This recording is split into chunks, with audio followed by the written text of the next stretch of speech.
తెలంగాణలో ప్రత్యేకంగా farm house policy రానుంది. ఈ మేరకు విధి విధానాలు, రుసుములు, అభివృద్ధి ఛార్జీలపై రాష్ట్ర ప్రభుత్వం కసరత్తు చేస్తోంది.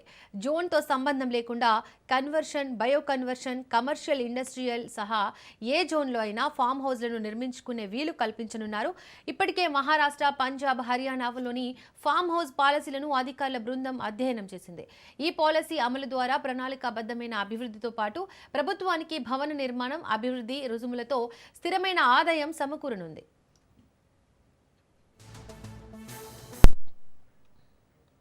గతంలో ఫామ్ హౌస్లు అనేవి ఉన్నత వర్గాలకు ఎక్కువగా ఉండేవి. కానీ కరోనా అనంతరం నుంచి మధ్యతరగతి, ఎగువ మధ్యతరగతి కుటుంబాలు కూడా ఫామ్ హౌస్లకు ఆసక్తి చూపిస్తున్నారు. పని దినాలలో పని ఒత్తిడి నుంచి బయటపడేందుకు, వీకెండ్లో కుటుంబంతో కలిసి ఆనందంగా గడిపేందుకు ఫామ్ హౌస్ ఉండాలని భావించే వారి సంఖ్య గణనీయంగా పెరిగింది.